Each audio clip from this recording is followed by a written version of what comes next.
Pode ir.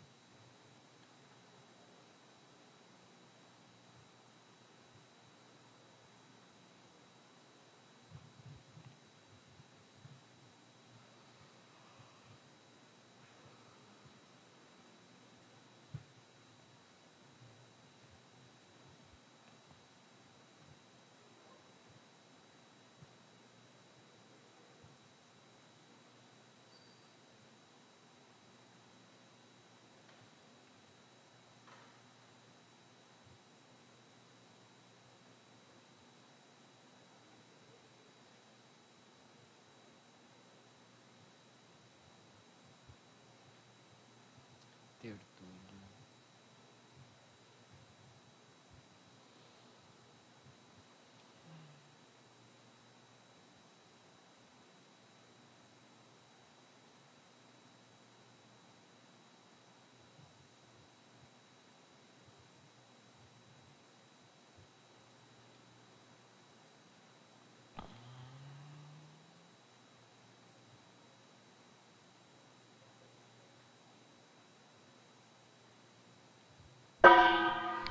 Tertúlia. Meu boa tarde a todos. Hoje é dia 8 de junho de 2014, é um domingo. O nosso verbete é de número 3047. Ele tem 4 páginas, 43 logias e 12 máximas. O tema de hoje a ser debatido é o mito de Palas Atena.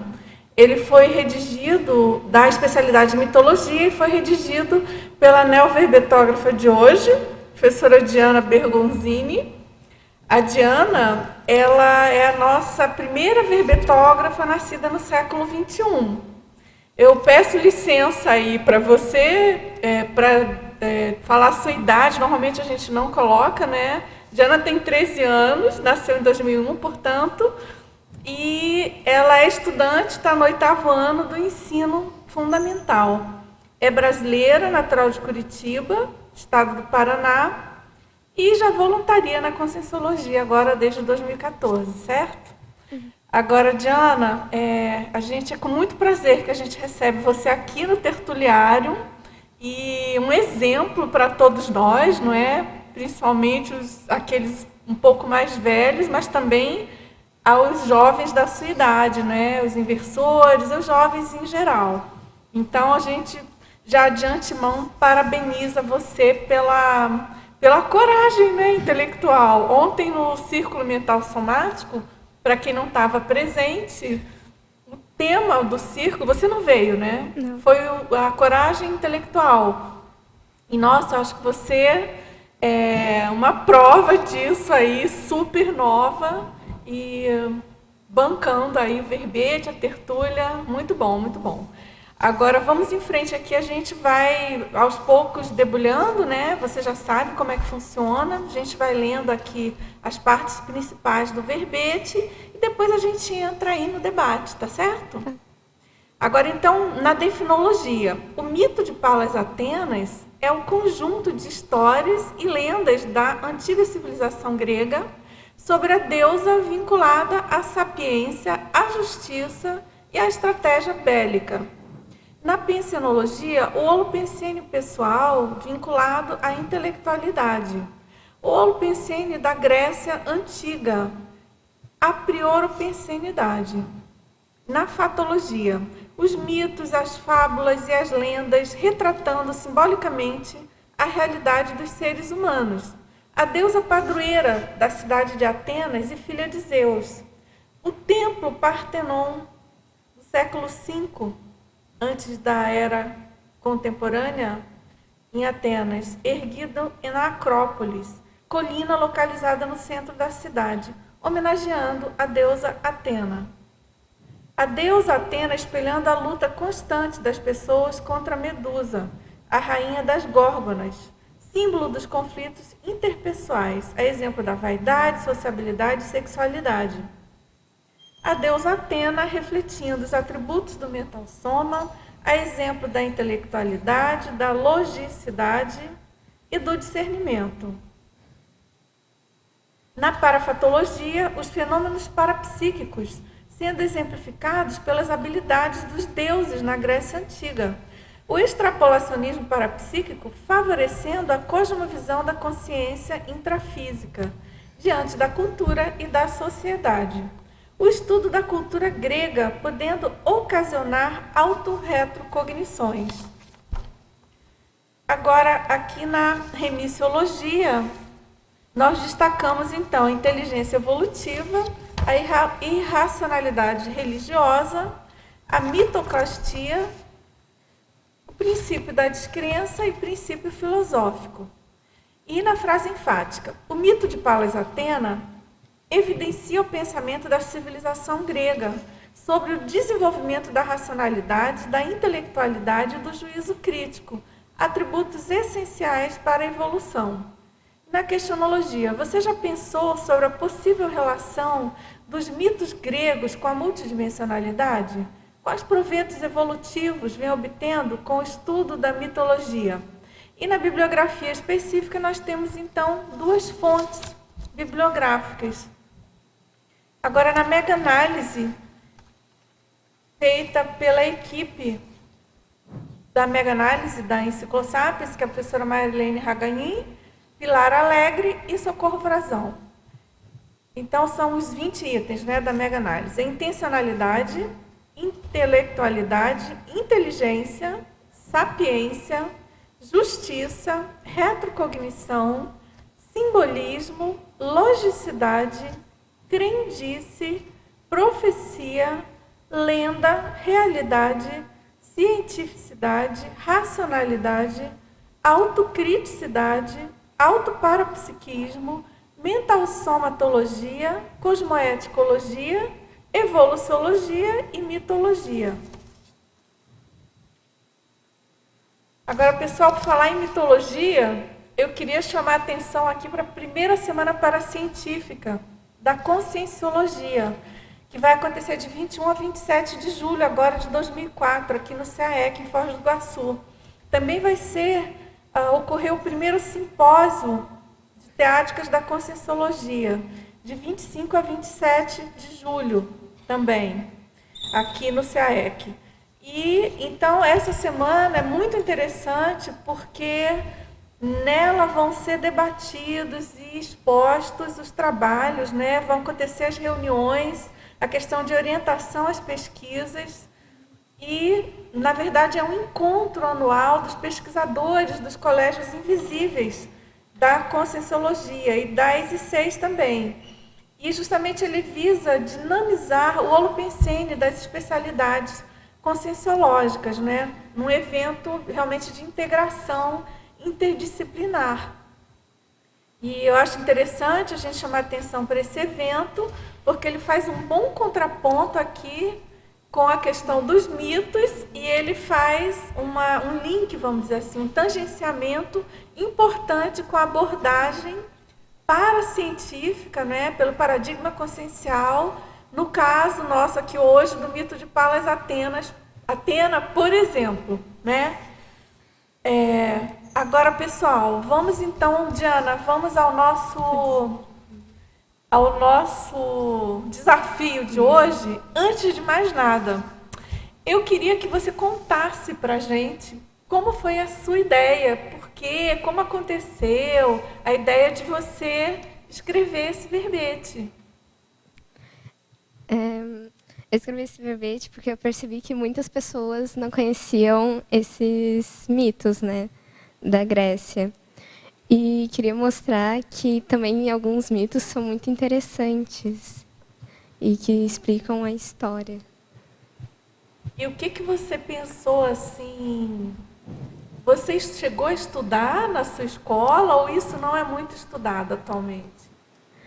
Na escola, eu acho que a gente não estuda muito, às vezes tem um trabalho ou outro sobre isso, mas não é muito Então estudado. já é um exemplo de autodidatismo, né? Foi uma iniciativa sua de...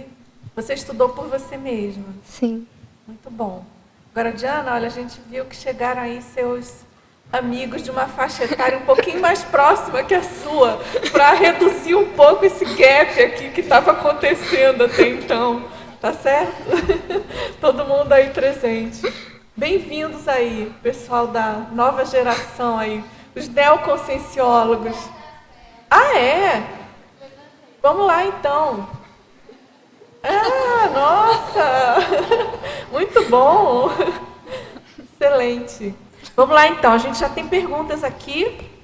Então, professora Diana, na pensenologia, primeira linha, logo aqui na página 16, você poderia falar sobre o Holopensene da Grécia Antiga? Há ligação com o Holopensene da Conscienciologia? Na Grécia, eles prezavam muito o conhecimento, e isso é uma correlação com a Conscienciologia, né?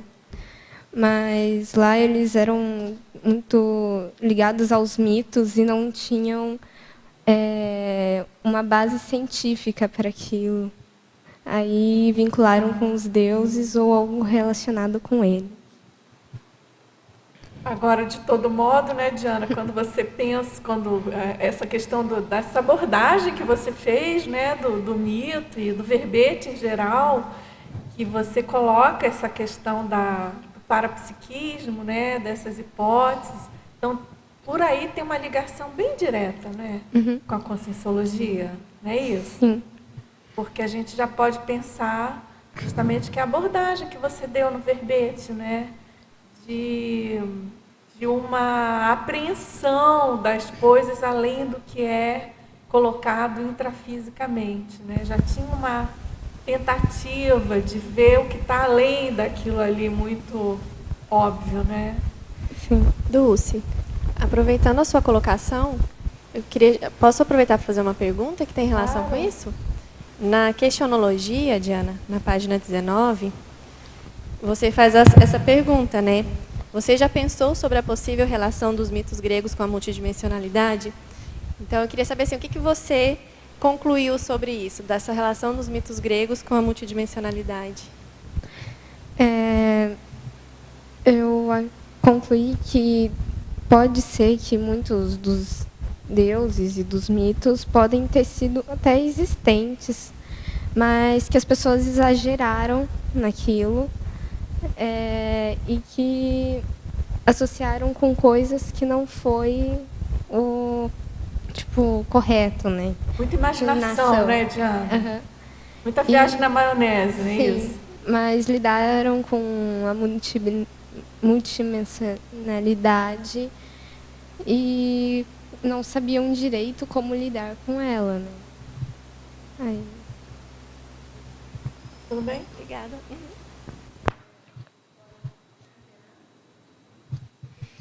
Não, pode perguntar. Só liga o microfone.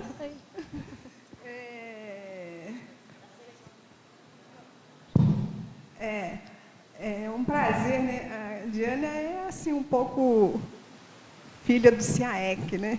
Filha do CIAEC, todos nós vimos a Diana bebê aqui. Então é um prazer muito grande estar aqui te assistindo, viu, Diana? Você observou uma coisa muito interessante na sua explicação, o porquê de você ter escrito verbete. Ter observado que as pessoas entendiam quase nada de mito. Né? E falava, isso é mito, mas na verdade ninguém entende bem o que é mito. Uma coisa eu queria que você explicasse o seu entendimento de mito para a gente, desse uma explanação mais prática do que literária, e depois falasse um pouco da Medusa, até porque está tendo uma propaganda aí em que aparece uma mulher vestida de Medusa, né? Eu mesmo sei pouco sobre a Medusa. Primeiro fala sobre o mito, né? Primeiro sobre o mito. Né? Fala mais sobre o mito. Como é que você observou isso?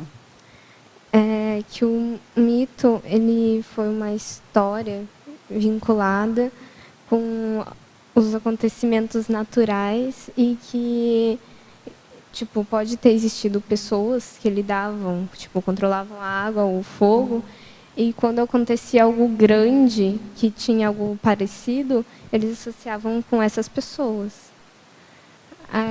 E também pode ser por causa que não tinham como fazer, como a ciência convencional, comprovar, então criaram os mitos. Tudo bem, Marisa? Tudo bem. A outra é falar um pouco sobre a Medusa, esse mito E que eu não sabia, por exemplo, que ela simbolizava os conflitos interpessoais. A Medusa, ela, na mitologia, ela foi cortejada por Poseidon e implorou para Atena ajuda, mas Atena, com raiva, ela transformou ela na Medusa. Assim, todos que olhavam para ela refletia elas mesmas e elas ficavam paralisadas e viravam pedra. Tá bom, obrigada. Agora, Diana, na fatologia, na página 16, na sexta linha, ele pergunta quais são alguns dos rituais gregos originados a partir do culto aos deuses. Alguns rituais que se originaram eram sacrifícios, como cortar o boi, o sangue, e colocar na pessoa para dar sorte, queimar comida para os deuses, e orar, quando tinha guerra, orar para alguns certos deuses que tinham. Agora, em sinergismologia agora. Também aqui na página 16, no final da primeira linha, ele pergunta, olha, como funciona o sinergismo das características específicas dos deuses gregos? As características específicas de certos deuses é que muitos controlavam certas funções, tipo água, terra, assim. E também o comportamento deles eram muito variados e que quase nenhum repetia muito. Eram bem específicos mesmo, Sim. né, Diana? Lembrando, né, Diana, que os mitos foram criados originalmente, né? Você já comentou um pouco sobre isso, para explicar a origem das coisas, né? A origem do mundo, de tudo que aparecia ali, que era presente naquela sociedade, né? Então é natural que, se eles foram criados para explicar, Sim. cada um tinha lá a sua especialidade, não é verdade? Uhum. Então tem ali, são características bem próprias, né? Bem específicas de cada um. Sim. E aí é interessante, você coloca aqui também, depois mais adiante a gente fala mais sobre isso. Deve ter pergunta, que é essa questão de um dar origem ao outro, né? Uhum. Então isso é bem interessante também para a gente compreender essa maneira de entender dos gregos, né, da realidade. Sim. No caso dos gregos, que a gente está falando da Palas Atena, né? Uhum. E bom, agora a verbetógrafa. Em sinergismologia, na página 16, primeira linha.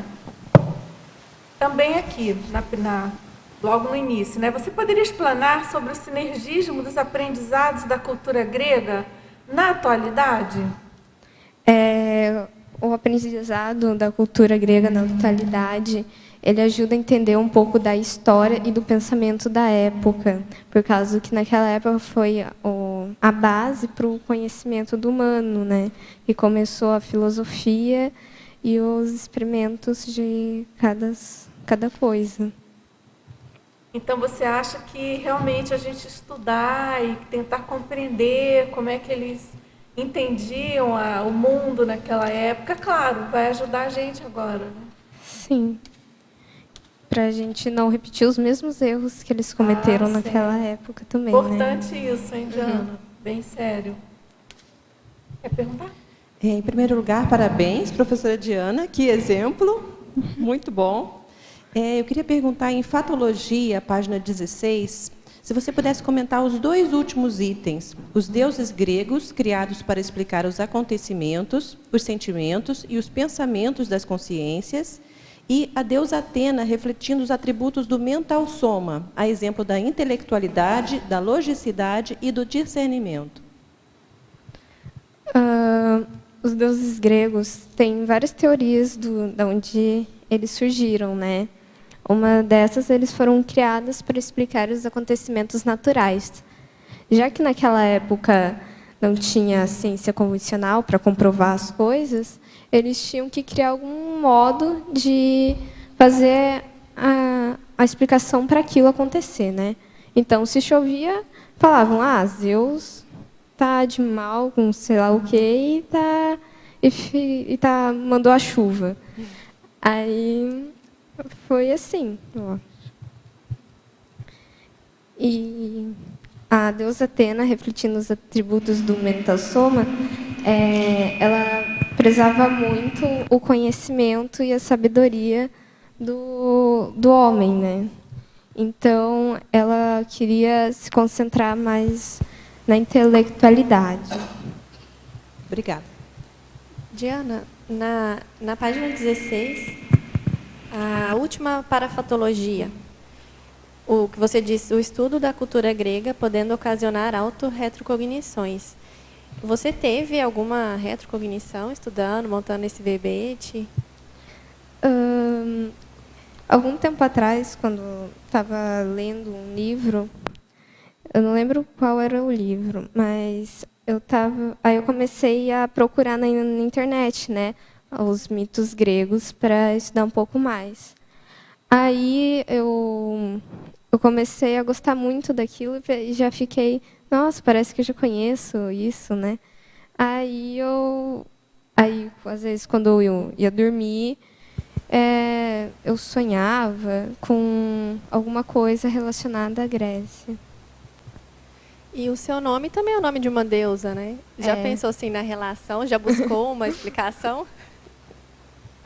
Alguma relação? Acho que não sei. De onde veio a inspiração dos seus pais para te dar esse nome? Eles nunca me disseram qual era a inspiração para o meu nome, né?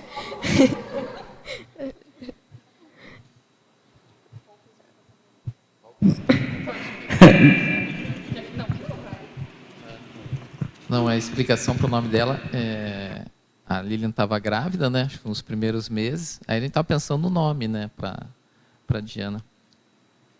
E eu me lembro que nós estávamos em Curitiba, estava atravessando uma rua, né? A gente estava indo comprar um sapato, uma coisa assim, nós estávamos caminhando. E aí me veio a ideia de comentar com a Lilian que tinha uma sugestão de nome, né? Que era Diana. E aí, já no primeiro momento, a Lilian gostou e acabou ficando, né? E também tem uma abordagem... Foi interessante que daí, após essa decisão do nome dela, né, teve uma prima distante, prima de segundo grau, que ao saber que a minha filha ia se chamar Diana, né, que a nossa filha ia se chamar Diana, ela comentou, ela lembrou, ela me cuidava quando eu era criança, então tinha 3 anos de idade, ela me cuidava, né? Minha mãe deixava, né? Elas eram hiper responsáveis e tal, e ela lembrou que eu cuidava das bonecas e o nome da boneca que eu mais gostava era Diana. E eu falava isso. E eu falava, Diana, Diana, e ela lembrou isso para mim. Então foi bem interessante essa relação.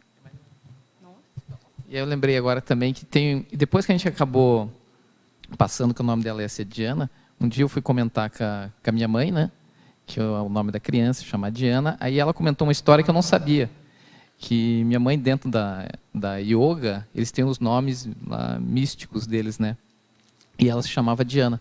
E eu também não sabia dessa história. Então tem uma relação aí por ambos os lados, né. Interessante. A gente começa a procurar, né, tem sempre muitas interrelações. Diana, na página 16, enfatologia, na segunda linha, você poderia falar um pouquinho da deusa padroeira da cidade de Atenas, a filha de Zeus? Que a deusa padroeira da cidade de Atenas é Atenas, né? Palas Atena.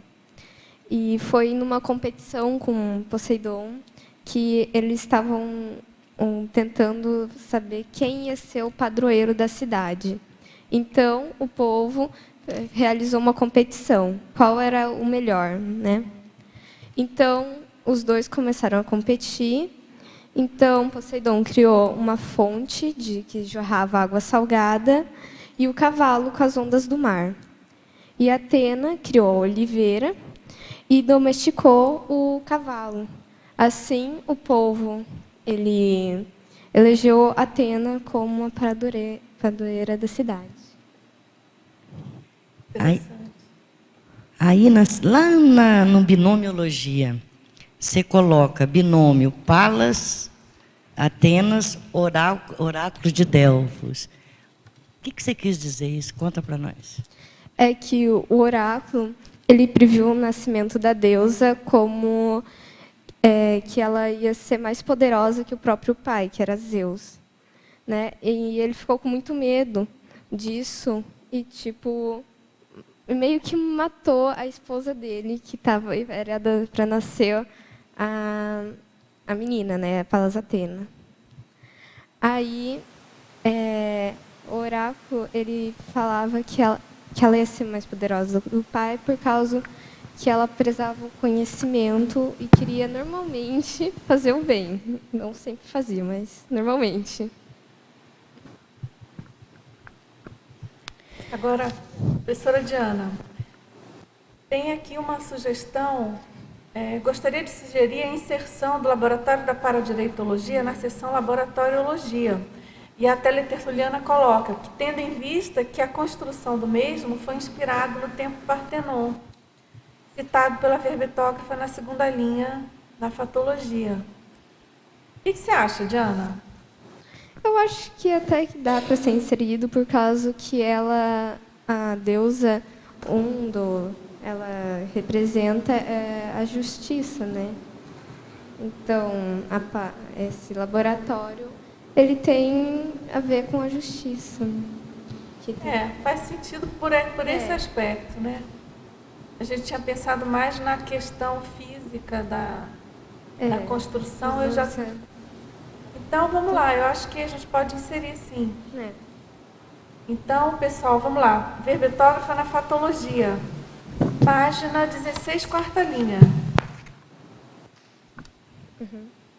Poderia discorrer sobre a profecia dos oráculos para o nascimento da deusa Atena, estabelecendo a ordem e a evolução do espírito humano?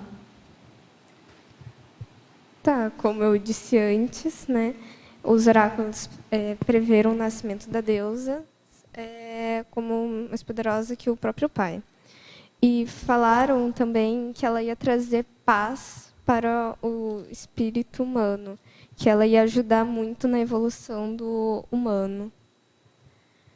Que, por exemplo, ela trouxe o fogo pro homem, né? Ajudou a trazer. Agora, na sinergismologia também, na segunda linha, você poderia clarear o sinergismo dos mitos com a história humana? Você poderia exemplificar alguma coisa no caso da Palas Atena? No mito do Palas Atena, o sinergismo é que ela, como era da justiça, né, ela que meio que era o símbolo da justiça na época. Até hoje que é aquela moça que normalmente está de pé, com os olhos vendados, com uma balança, uma lira, e eu acho que uma espada na mão, que ela representa a ordem, né, e o equilíbrio. E lá eles prezavam muito como a justiça, né? Então lá criou muita justiça, muitas leis, né, sobre o espírito. Os mitos entraram aí nessa questão de ajudar aí nas leis, né? Agora, Diana, então vamos adiante. Falar em leis, né? Na codigologia, na página 17. Como a compreensão da mitologia grega pode refinar o Código Pessoal de Cosmoética? A compreensão da mitologia grega para o refinamento do Código Pessoal da Cosmoética é que você, quando começa a estudar, você começa a estudar a história, as outras pessoas da época e a si mesmo, que você pode até se ver dentro de alguns mitos que acontecem no dia a dia.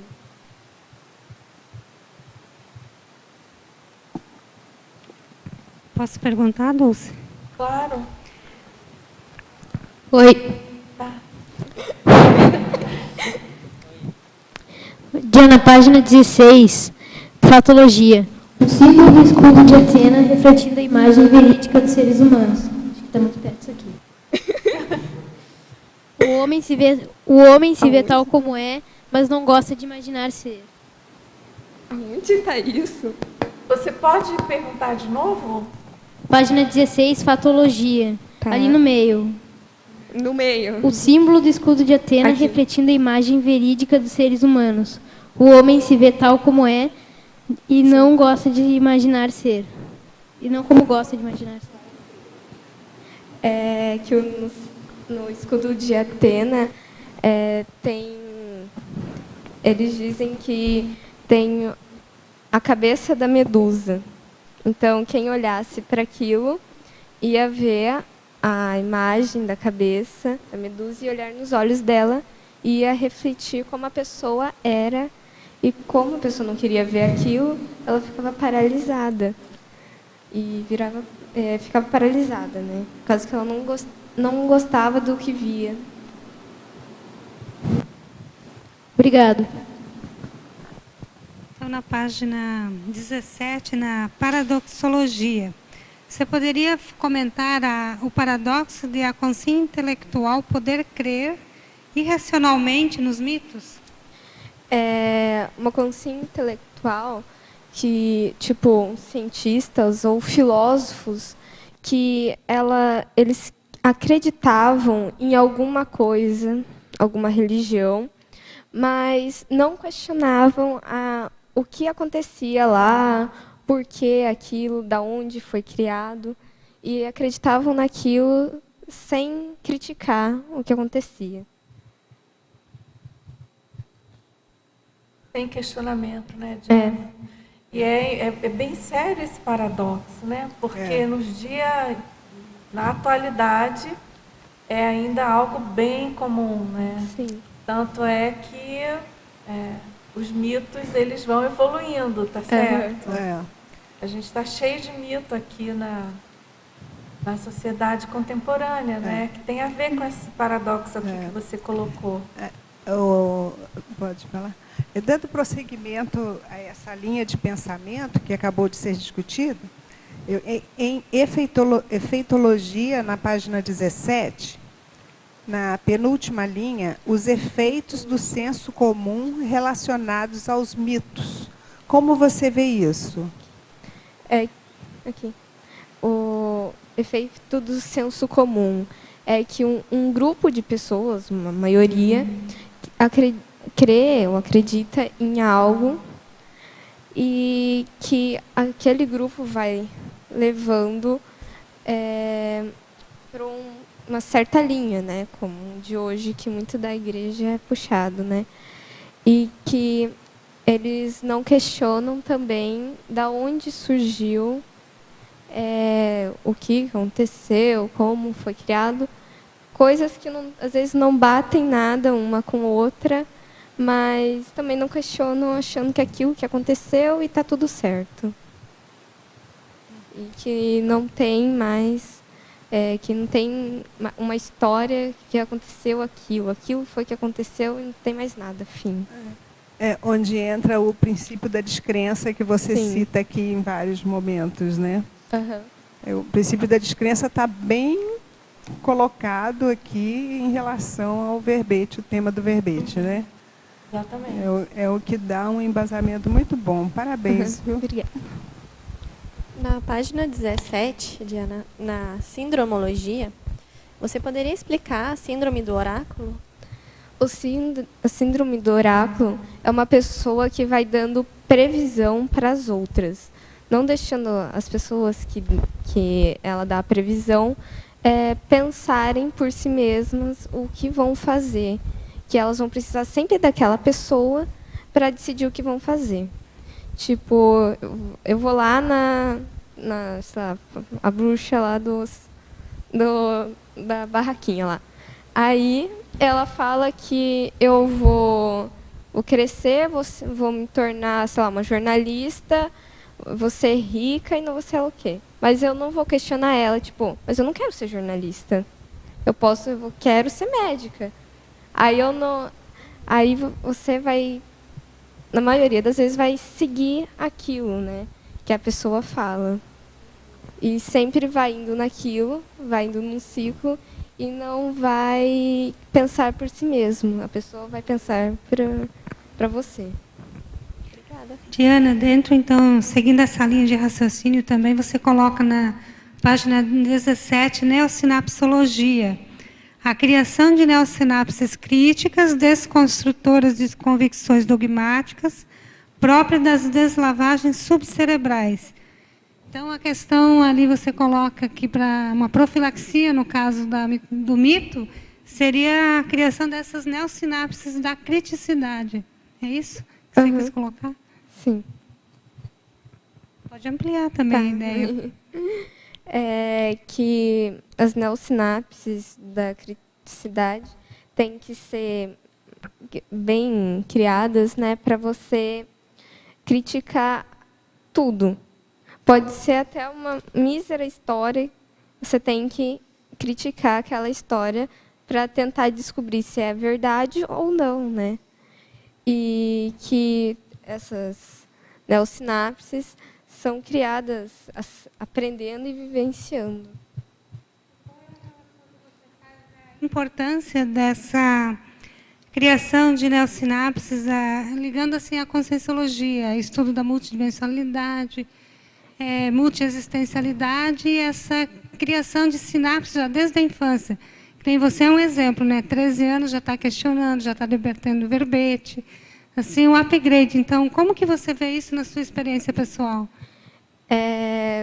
Muitas vezes, quando eu aprendi alguma coisa nova, né, aqui, eu ficava pensando, não, mas, tipo, isso não faz sentido. Aí eu ia lá, testava e via que, que muitas vezes era tipo, acontece de verdade, né?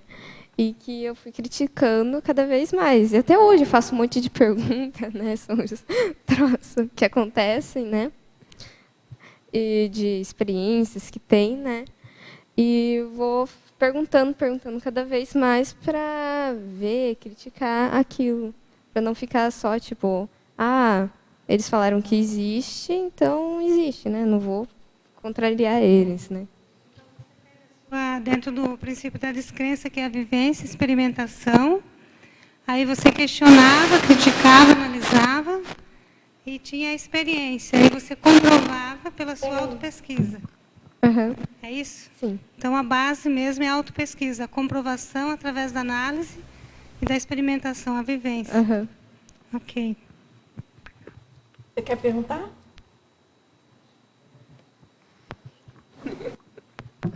O mito do dom...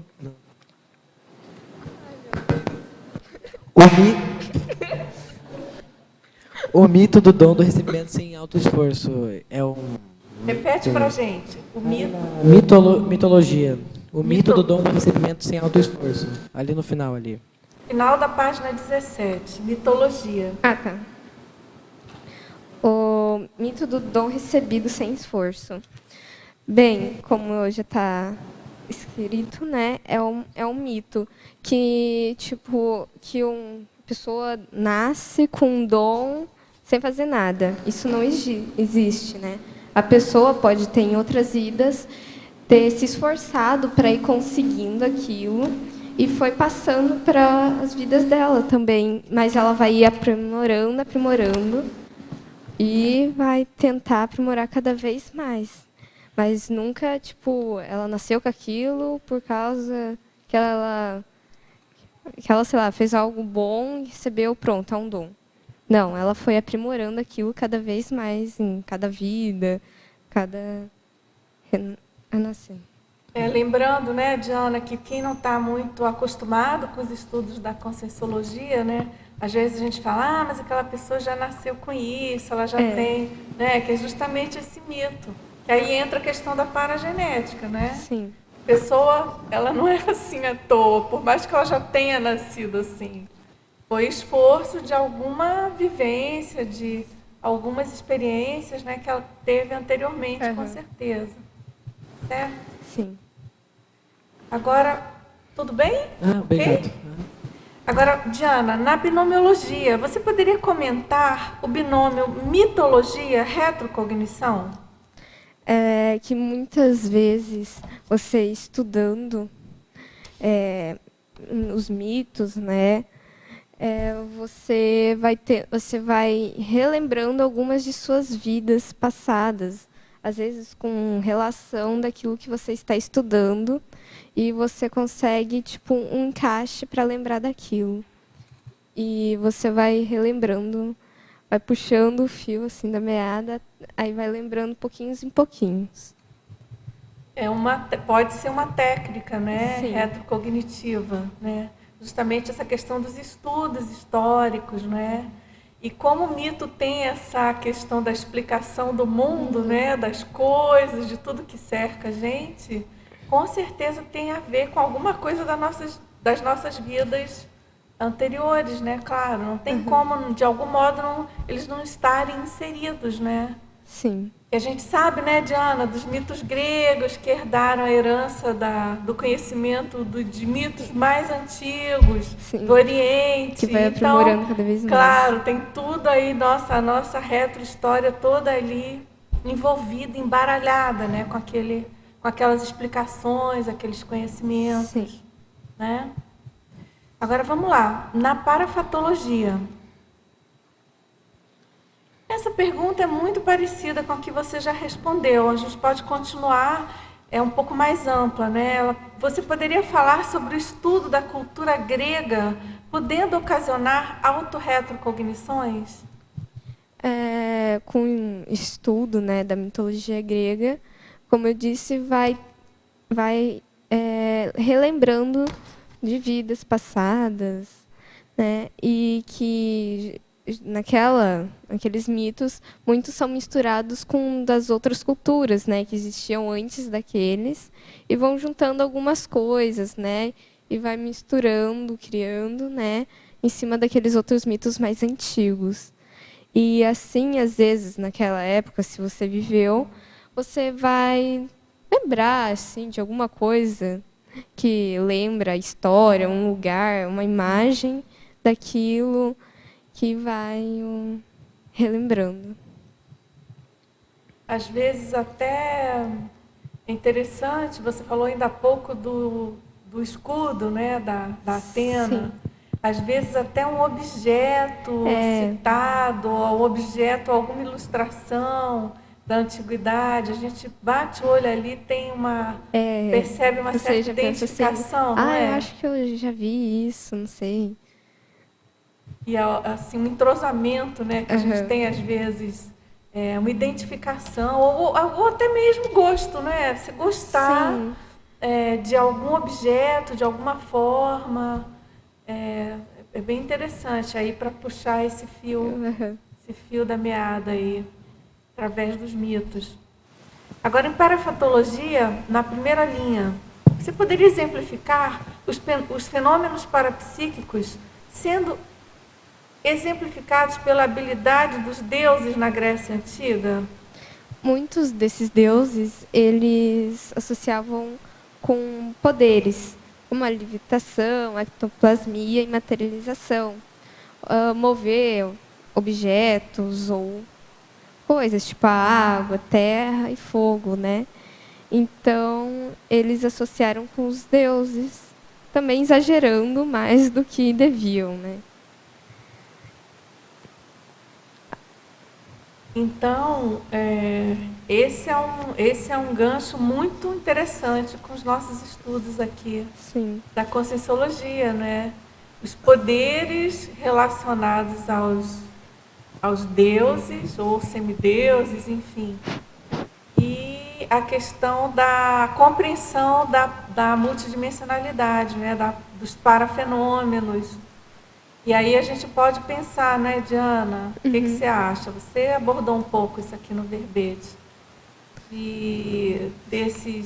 Dessas consciências mais evoluídas terem dado um jeito de propor esses atributos, né, para os deuses, para chamar a nossa atenção das nossas possibilidades, né?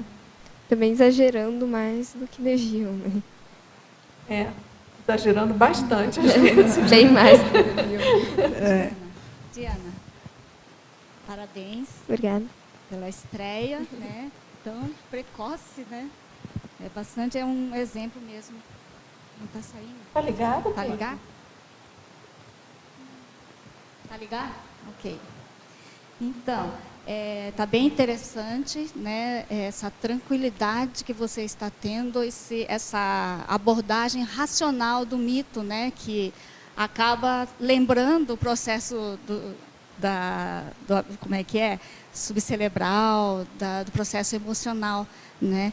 Não, assim, então eu acho assim interessante. Eu gostaria que você fizesse esse paralelo que você traz aí no antagonismologia, na terceira linha, final da terceira linha.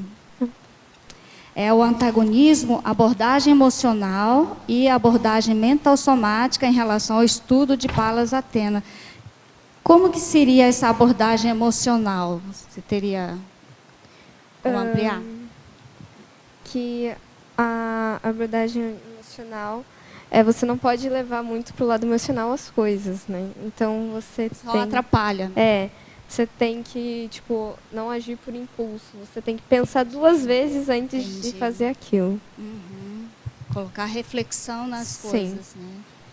Muito bom. Obrigada, viu? Diana, aqui em Neopsinapsologia, na página 17, eu queria que você comentasse como foi essa vivência, que é mais ou menos em cima da pergunta ali da Keiko, né? Sobre a criação de neossinapses críticas desconstrutoras das convicções dogmáticas próprias das deslavagens cerebrais. Como é que você vivenciou isso? Aconteceu alguma coisa com você nesse sentido? Eu acho que eu já falei sobre isso. Sim, né? Teve muitas vezes, quando aprendi alguma coisa, eu criticava, né, aquilo. Não, isso não pode, né? Aí tinha que ir lá, eu experimentava, né? E comprovava aquilo comigo, né? Para mim aquilo é real, né? Não quer dizer para os outros vai ser, né? Cada um com suas experiências. Quando você cria a sinapse, é sinal que você absorveu a informação, né? Que aquilo começa a fazer parte do seu conteúdo intraconsciencial. Uhum. E você percebeu mudanças de pensamento a respeito, de convicções a respeito, de uma forma geral da vida. Vamos filosofar um pouquinho, né? De uma forma geral, mudou para você alguma coisa? A feitura do verbete? Acho que sim, né? Por causa que normalmente quando eu vinha aqui, né? Meus pais vinham aqui, né? Eu não gostava de ficar vendo, 2 horas ficar vendo o cara. Você continua tendo 13 anos, viu? Eu ainda a continuo. gente quer ver justamente essa menina amadurecer um pouquinho. Só isso, mas continua menina. Tem tempo. Aí eu deve ser muito chato fazer isso. Agora eu estou experimentando, né? O que você está achando, Diana? É o ônus da maturidade, né? Sim. Que era menor, eu tinha muita vergonha de aparecer, então eu ainda tenho, mas vai, né? Mas você não está achando muito chato, né? Não está transparecendo até isso. Até que não. Pode falar, a gente deixa. Não, tá legal, tá. Ela está entre amigos, né? Tá bom. Obrigada. Diana, parabéns pelo verbete, hein? Obrigada. Que bonitinho, você está fazendo com inteligência, respondendo as nossas perguntas. Muito bom, né? Olha só, fala um pouquinho aqui na página 17, na trinomiologia, esse trinômio que você colocou aí, por favor. Desenvolve ele, por favor. Aqui. Trinomiologia. Da lacuna educacional ausente de pesquisa e interpretação emocional.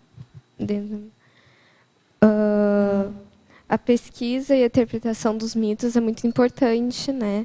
Por causa que você tem que pesquisar eles e interpretar, né? Pode ter muitas maneiras de interpretar um mito, né? Pode ser que tem história do Hércules que ele tinha que escolher 2 caminhos. Tinha um caminho mais bonitinho, lindo, e tinha o caminho sombrio, né? Ele escolheu o caminho sombrio. Aí você pode pensar, pensou, vai ser um caminho mais fácil, sombrio. Mas também podia ser o caminho mais fácil, ser o mais belo, né? Tem várias interpretações porque ele escolheu o caminho mais sombrio. Então, pode ser por causa que ele não pensou, foi por impulso, foi, sei lá, por alguma coisa, né? Aí você tem que pesquisar, pensar, por que será que ele escolheu aquele caminho? Aí também tem que interpretar, né? Por quê? Pode ser por causa que, às vezes, o mais belo podia ser o mais difícil. Aí tem que interpretar bem o mito para descobrir o que ele fez. Interpretar fazendo pesquisa, conforme você coloca aqui. Uhum. Tá ok, muito obrigada. Na 17, em efeitologia, tem como você explanar um pouquinho mais os efeitos da cultura grega no mundo? Os efeitos da cultura grega no mundo é que lá é que deu a base a muitas coisas que temos hoje, tipo a filosofia e a ciência, né? Então, muitos desses mitos, eles foram criados como o começo da história do ser humano, né? Que lá deu ou foi um ponto de partida para prezar o conhecimento, né? E para chegarmos como estamos hoje, né? Está ligado o seu microfone? Tá baixo. Aqui, agora também melhorou. Aqui na efeitologia, na segunda linha, dando continuidade, o efeito homeostático da erudição aplicado ao estudo dos mitos. O efeito homeostático da erudição aplicado nos estudos dos mitos é que você tem que ver os mitos de um jeito que você não pode ficar crendo naquilo. Você está lá pesquisando o mito. Você não pode se envolver aquilo como uma religião, você tem que ficar acreditando naquilo só por causa que está escrito. Não, você tem que criticar aquilo também. E você tem que usar a sua inteligência para você estudar aquilo, mas tem que ser homeostático também, né? Não pode ser aquela coisa doentia de ficar aquilo. Quanto mais você conhece, né? Você já tem a sua cognição, sua bagagem cultural, né? Mais você vai estudar de uma maneira mais apropriada, né, Diana? Porque vai enriquecendo, né? Sim. Muito bom. Vamos lá, você? Na página 17 é codigologia. A compreensão da mitologia grega refinando o código pessoal. Isso queria dizer o quê? É que quando você estuda a mitologia, você pode vai estudando a personalidade de outras pessoas e às vezes pode estudar a sua mesma, né? Então você vai vendo os valores e tendências, né, que tá daquela pessoa, e às vezes você pode até se encontrar e melhorar o que você viu naquilo, né? Queria que você comentasse na sua parafatologia essa linha do extrapolacionismo, favorecendo o extrapolacionismo parapsíquico, favorecendo a cosmovisão da consciência intrafísica, diante da cultura e da sociedade. Você pode fazer um comentário? O extrapolacionismo, parapsiquismo, que às vezes podia existir a pessoa lá que controlava, né? Mas as pessoas que viam aquilo achavam, tipo, nossa, que legal. Aí acontecia, sei lá, um terremoto, né?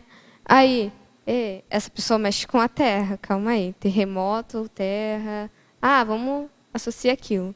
Associou e extrapolou, né, bastante. Aí o cara mexe lá com a água, a pessoa vê. Aí, sei lá, depois de um tempo, dá um tsunami. Aí, aquele cara controla a água, ele deve estar ligado com o tsunami, né? E foram extrapolando, às vezes, com acontecimentos naturais, e foram associando as pessoas, que às vezes tinham uma facilidade com aquele de movimentar aquilo. Entendi. Quer dizer que a pessoa fazia uma espécie de uma premonição sobre alguma coisa, e como acontece o fato, a pessoa sacraliza a pessoa que fez aquilo, como se ela fosse dona do fenômeno, dono do fenômeno, né? Essa coisa dos deuses está muito relacionado com isso. Dons que as pessoas comuns, aparentemente, não teriam. Obrigada. Tudo bem? Aqui na página, em Fatologia, na primeira página, o receio de Zeus de perder o poder para a filha Palas Atenas. Por que é esse receio? Conta para nós. Ele tinha muito medo de perder o poder para a filha, por causa que os oráculos disseram que ela ia ser mais poderosa que o próprio pai, por causa da inteligência e muitas das opiniões dela. Então ele não confiava no poder dele, né? Não. É por causa que eles, seus irmãos, destronaram o pai deles, e o pai deles destronou o avô deles. Então, ele tinha muito medo de perder o poder para a própria filha. Que pai, hein? Devia querer, né, dar esse poder para a filha, ficou com medo. Agora, aqui em mitologia, conta para nós o mito da deusa Minerva. Como que é esse mito? O mito da deusa Minerva, ela é basicamente o mesmo o mito de Palas Atena, mas só na versão romana. Aí é quase a mesma história, só que dessa vez os romanos trocaram os nomes das pessoas e mudaram muito pouco as histórias, né?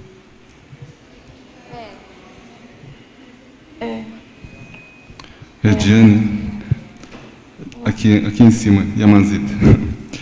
Eu queria saber se o que você pode falar a respeito da relação dessas figuras mitológicas com a realidade, personagens que realmente existiram na história da Grécia.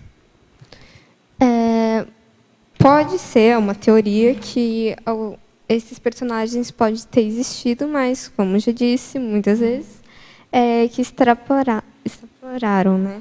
Aí eu acho que pode ter alguma correlação, que eles tinham alguns fenômenos, conseguiam controlar as coisas, e que tinham um parapsiquismo, né? Então, acho que tem alguma relação. Tá ok, obrigado. Tudo bem? Agora, Diana, você poderia discorrer sobre a teoria, a respeito da teoria sobre as origens da mitologia grega? Bem, as origens da mitologia grega não são muito claras, né? Então, tem várias teorias, né? Tipo, os gregos criaram, né? Tipo, aconteceu alguma coisa e eles associavam a pessoa, animal, alguma coisa. Tinha outras que as pessoas faziam esses fenômenos, mas numa escala muito menor. E quando tinha algum efeito da natureza, eles associavam com essas pessoas.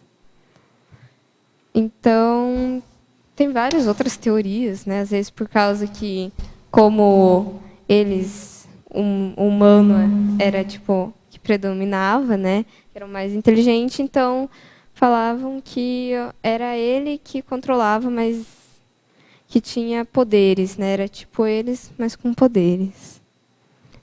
Aí eles iam associando cada coisa que acontecia na natureza com aquilo. Agora tem aquela teoria também, né, da origem da mitologia grega, porque antigamente achavam que ela tinha acontecido assim de repente, e depois não, se entendeu, né, os historiadores entenderam, que pesquisaram que realmente ela tinha toda uma relação, como você já colocou, né, Diana? Com outros mitos do passado, de outras civilizações, né? Então, essa questão da origem também da mitologia é muito interessante a gente pensar, né? No zeitgeist da época, o que era mais importante ali, as inquietações principais daquela sociedade. Sim. E aí a ênfase que foi dada, né, justamente para explicar o que cercava ali, o que inquietava mais as pessoas, né? E aí, se a gente pensar, até pensando na pergunta que ele fez, dos dedinhos, né, das consciências amparadoras, que elas não podem ter pensado e enxertado em termos de ideia e até de extrapolacionismo mesmo, né? Para ajudar a se entender melhor outras possibilidades de ver o mundo, né? Interessante, que aí tem aquela clássica colocação, né, de que com a questão das descobertas, né, das navegações e o que antes se achava que era mito, lenda e tal, isso tudo foi por água abaixo, né? Modificou muito, né? Sim. Então, a questão do avanço da civilização, das tecnologias, isso tudo veio ajudando a compreender de uma outra maneira.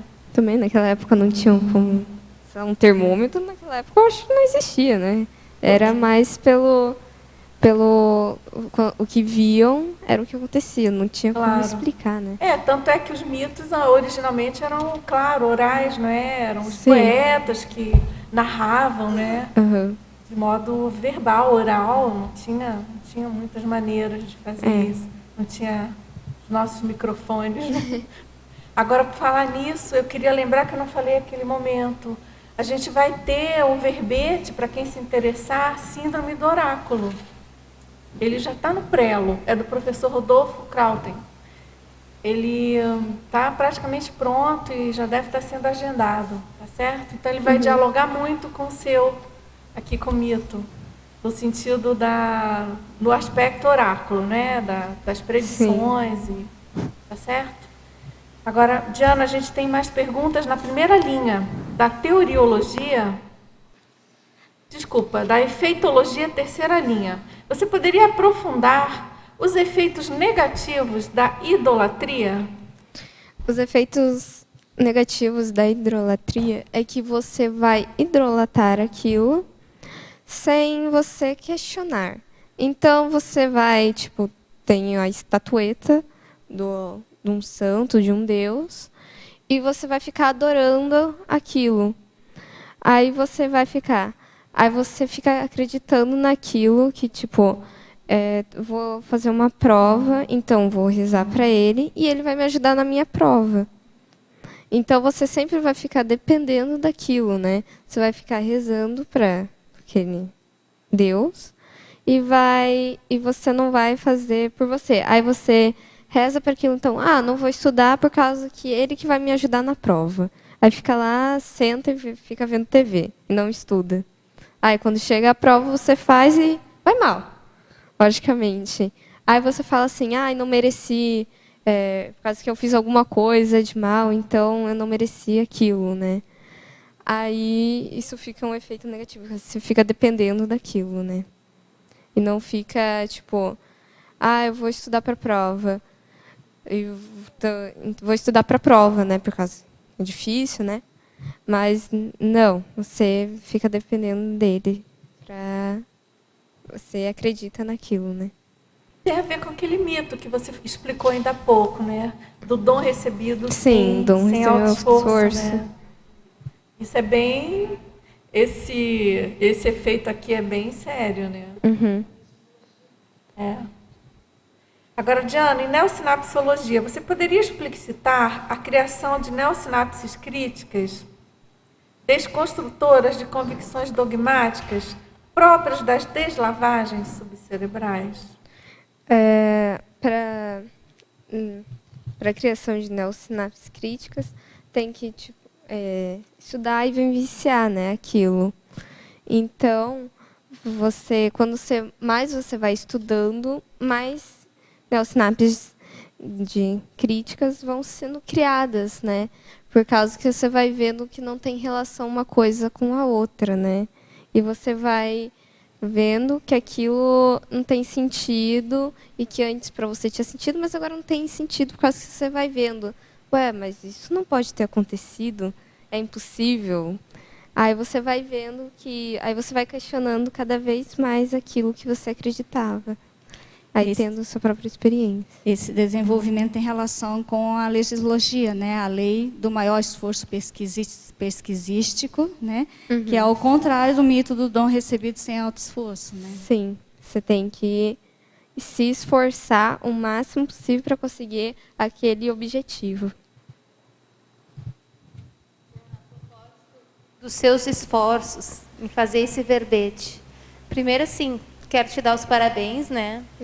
E eu queria que você contasse um pouco para a gente como que foi isso. Quando que você teve essa ideia? Como que você se organizou? O que mudou no seu dia a dia? O que esse título interfere na sua vida? Essas coisas todas. Como é que foi isso?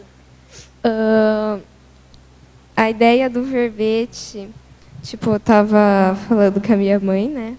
Com o mito, né? Tava falando o mito que eu tinha lido, né? Aí ela falou assim, eu não conhecia esse mito, né? Então, aí eu pensei, a gente pensou assim, vamos escrever um verbete, né?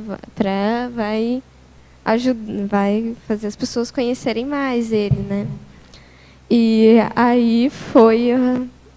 Aí normalmente...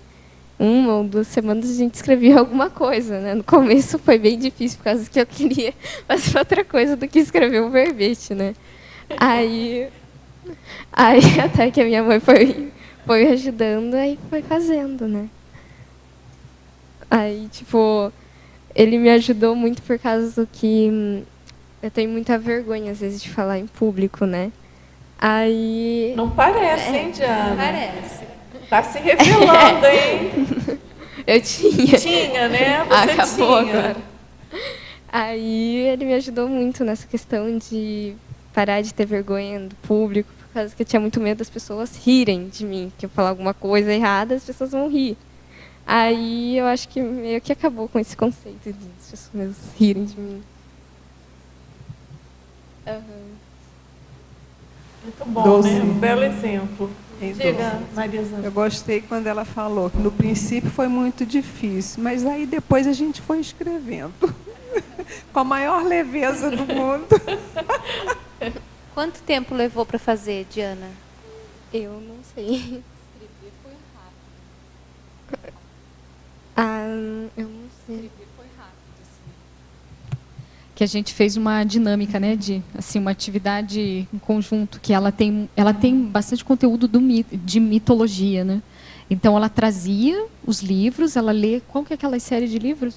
A série lá era o Percy Jackson e os Olimpianos e outros lá, tipo Pegasus, livros que têm alguma relação com o mito, mas os autores eles inventavam uma história com aquele mito, né? Aí eu acho que a escrita levou acho que 1 mês. Escrever foi rápido. Escrever foi rápido. Depois ela ia trazendo os conteúdos, né? Então, escrever até que foi rápido, ela trazia todos os conteúdos. A única coisa que eu fiz foi, assim, às vezes passar uma palavra para um termo mais formal, né? Mas foi bem interessante, né? A gente entrou num site da USP de mitologia ou historiologia, tinha muita coisa legal, eu não sabia. Então, com o que ela trazia, a gente pesquisava junto e ela ia dizendo o que colocava ou não, o que fazia ou não. A única coisa que eu orientei é explicar para ela os termos, né? Que está dentro das seções, o que era, mas ela trouxe muito conteúdo. E daí a gente foi estudando, né? E foi colocando. Então, às vezes, 1 vez por semana, a gente sentava juntos no escritório e ela trazia, a gente ia indo... Ela sentava ali na cadeira, trazendo, né, e a gente foi estruturando. Eu achei interessante, porque ela acabou desmistificando o mito, né? Eu, assim, também não entendia nada, nunca tive interesse, né, pelos mitos, e acabei gostando e acabei comprando 2 livros aí para aprofundar. Sim, realmente bem interessante foi, né, esse processo. Liga o seu microfone, Liga tá o ligado? microfone, Lu. Isso. Pra cima. Foi. Eu queria perguntar na página 18, Remissiologia 6, o jogo da religião, holomaturologia. Você poderia me explicar melhor? Qual é o item? Qual é o verbete que você quer?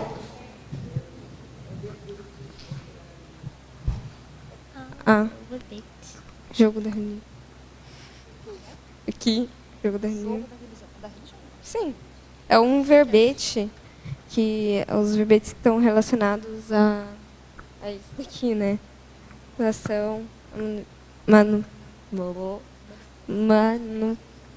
manipulação do que a religião tem, né, sobre as pessoas. Mas como que ele te ajudou a fazer esse verbete?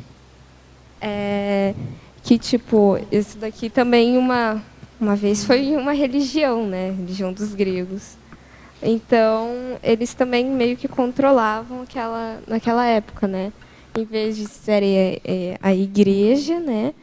Lá era os deuses gregos. Obrigada. Agora, só para ajudar você que perguntou e aos neoleitores, só para lembrar que essa remissiologia que você perguntou o número 6, tá certo? Você viu que são 15 itens, certo? Não tem 15? Cada item desse você entendeu que é um verbete da enciclopédia, tá certo? Então, quando a gente vai escrever, quando você for escrever o seu verbete, você tem que procurar na enciclopédia outros verbetes que eu digo que dialogam, né? Que tem alguma coisa a ver com o que você está escrevendo, entendeu? Por exemplo, você vai escrever um verbete sobre flor.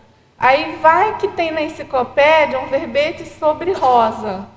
Ou então que tem um outro sobre cor de rosa, entendeu? Aí é importante que a pessoa que vai ler o seu verbete sobre flor, leia aqueles outros, entendeu?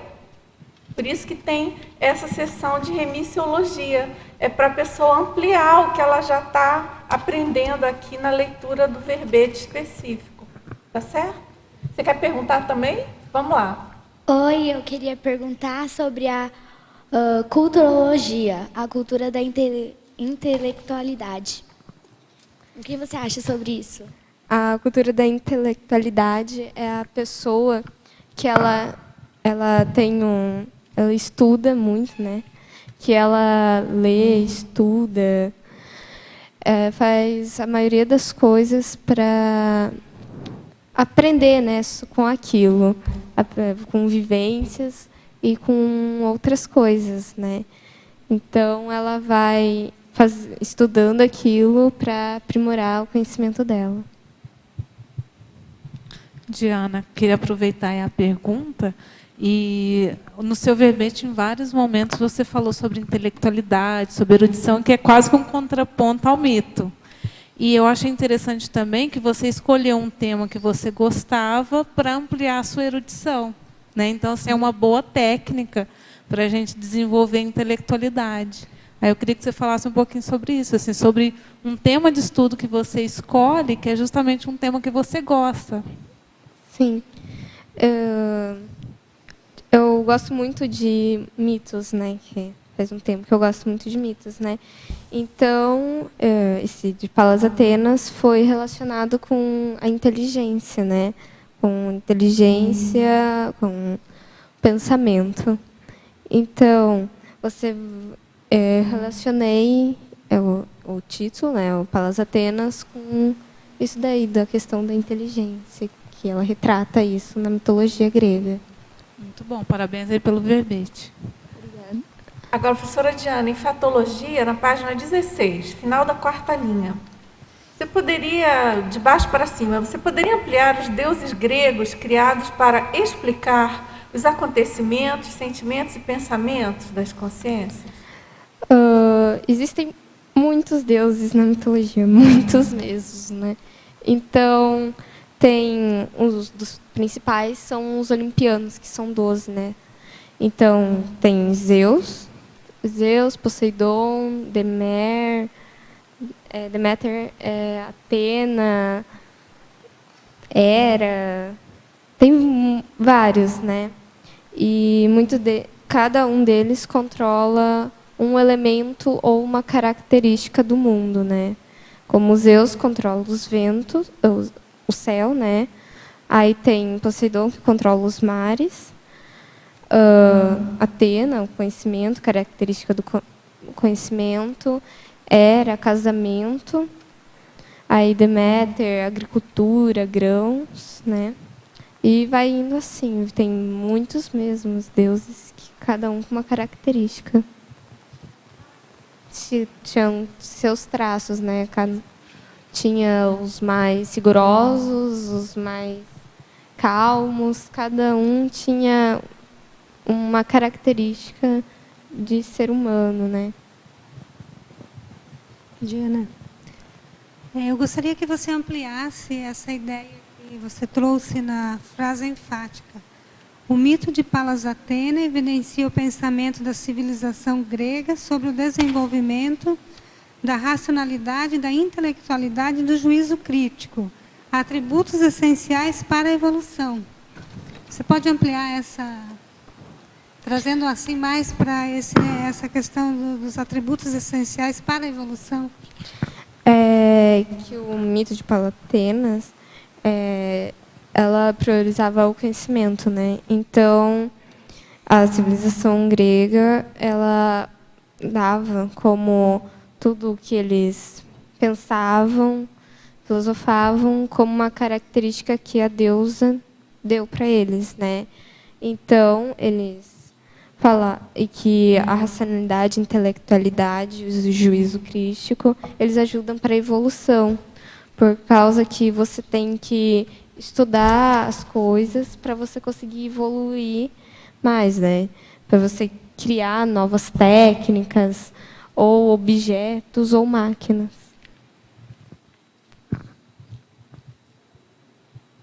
Oi. Em Ciclologia, na página 17, você fala necessidade premente do ciclo de reflexões autocríticas perante os mitos. Enquanto você estudava, você sentiu necessidade de se recolher, de pensar mais a respeito? Como funcionou isso para você? E se você pegou o costume de refletir quando você quer resolver um problema, isso está te ajudando na escola? Eu acho que vai ajudar daqui para frente, não sei. Mas vamos lá. Eu acho que quando estava estudando não tive, eu refletia muito sobre os mitos, né? Então eu sempre estava questionando as coisas. Então, algumas coisas muito exageradas eu ficava, não, isso não pode ser possível, né? Aí isso foi criando criticidade com as coisas. Eu comecei a criticar mais as coisas, né? Então, muito na escola eu também criticava mais as coisas, né?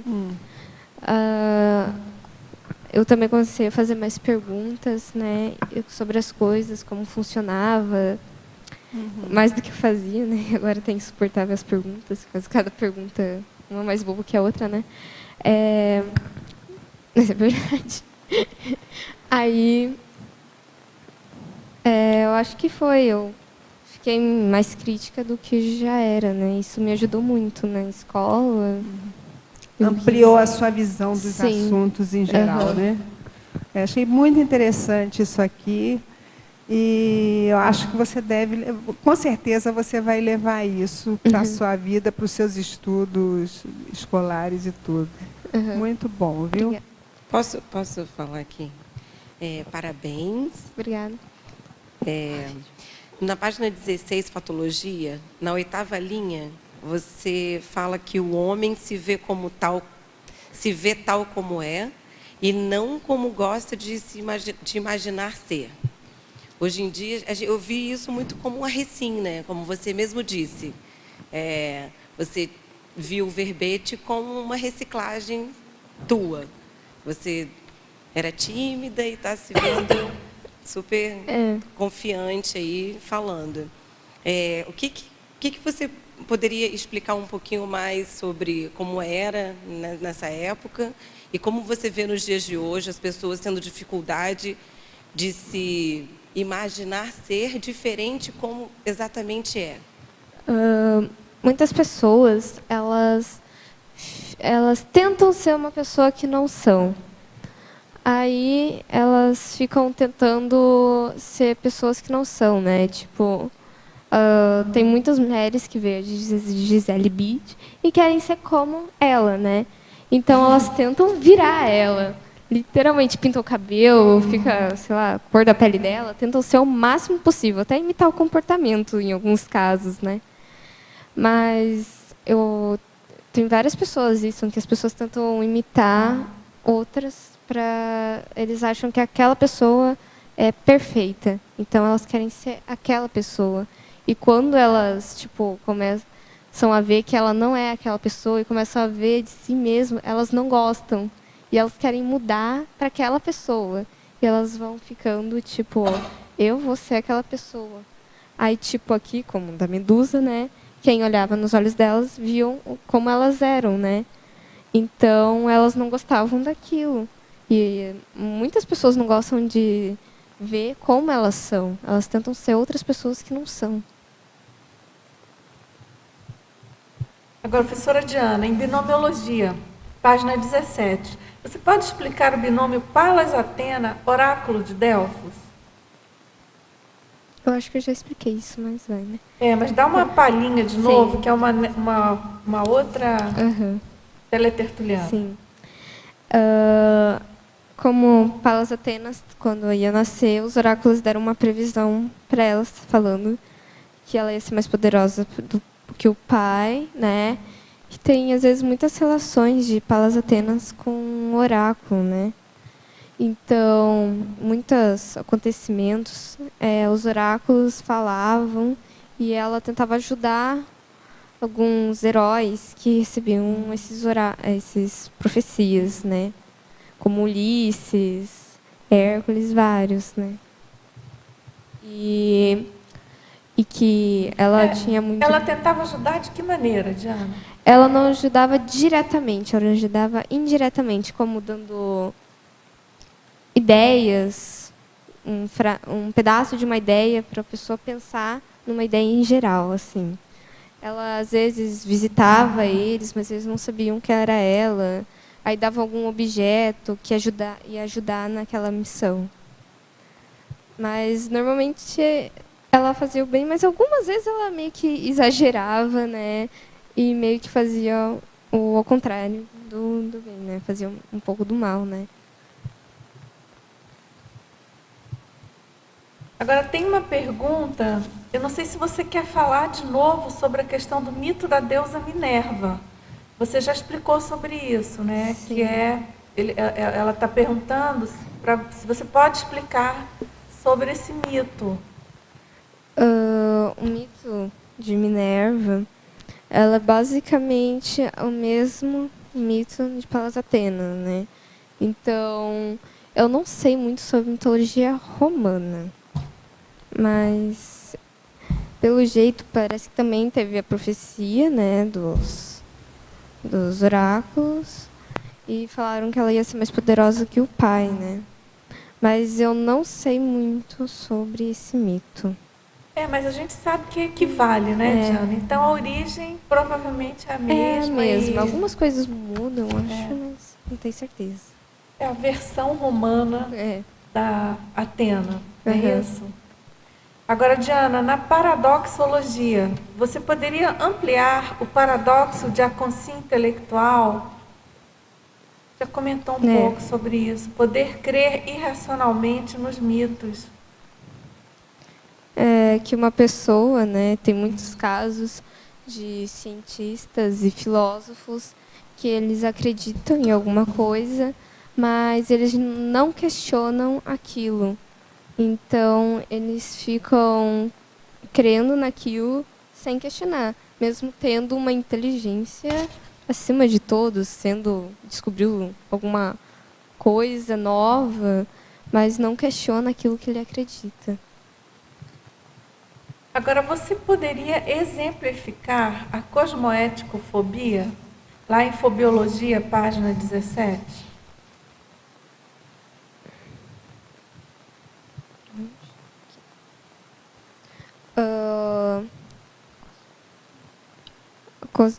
O medo da cosmoética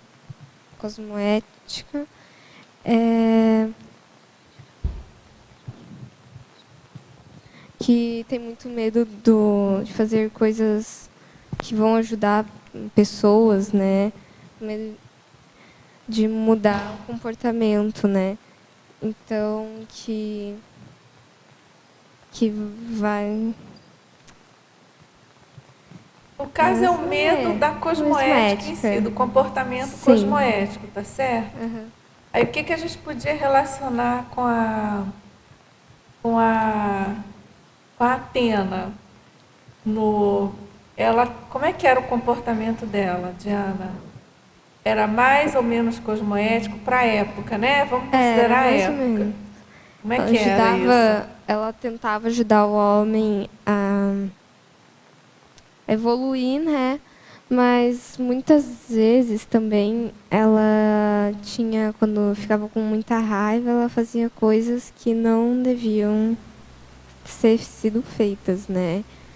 E algumas vezes ela tenta conservar muito o que ela tem, né? Então, se acontecia alguma coisa que ela gostava muito, né, ou achava ofensivo, ela ficava com a raiva daquilo e fazia uma coisa que não devia ter feito. Não devia ter feito. Então a gente pode pensar, né, Diana, e concluir que a pessoa que tem cosmoéticofobia, ela pode se apropriar dos mitos para fazer o que não deveria, né, e fica botando desculpa que aquilo vivendo, né, em função de mitos que ela mesma cria, não é verdade? Acho que pode ser uma relação bem direta, né?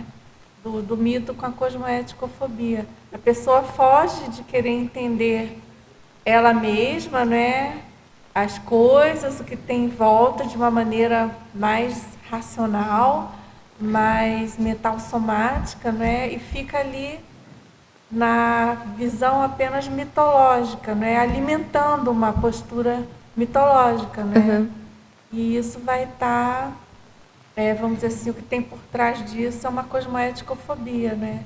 E aí a gente tem que pensar, né, Diana? Não sei o que você acha. A gente tem que trazer isso para bem próximo de nós mesmos, na verdade.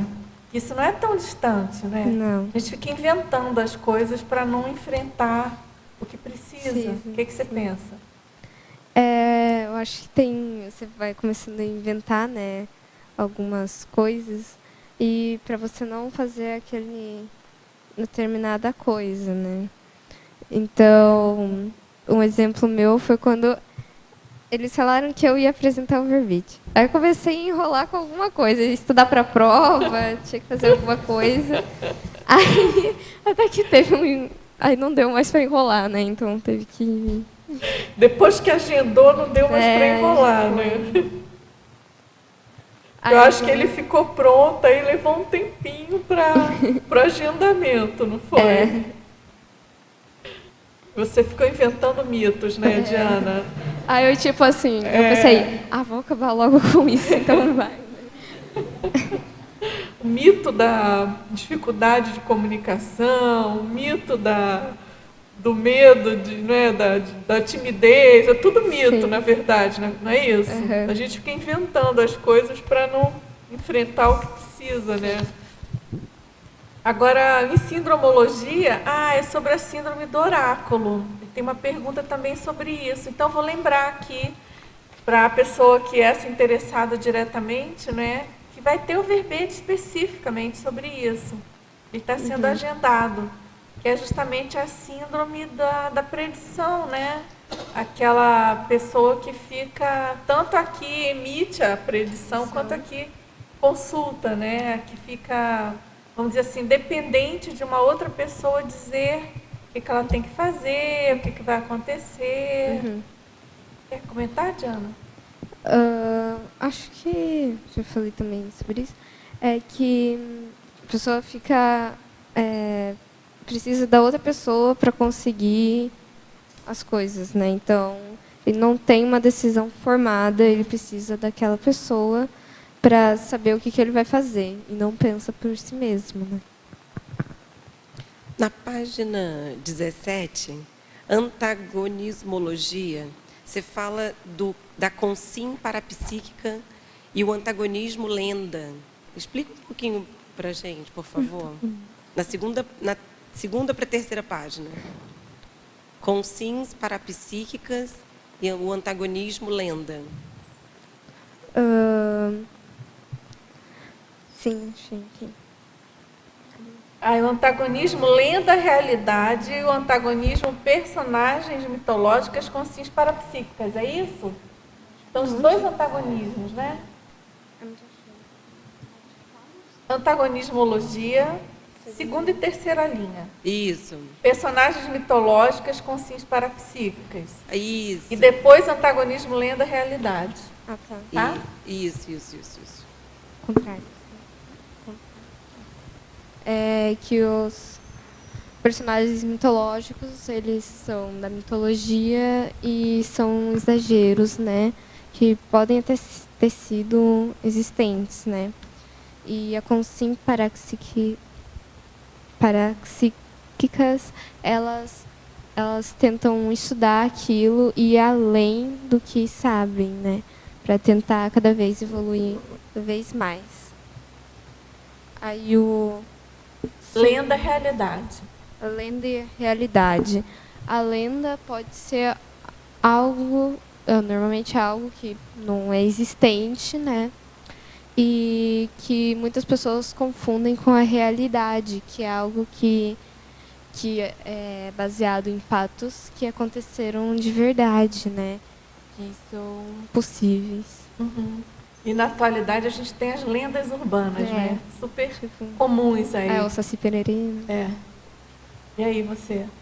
O que você podia resumir no mito de Palas, Atena? Resumir o mito de Palas Atena. Deixa eu ver. Então, o mito de Palas Atena, né?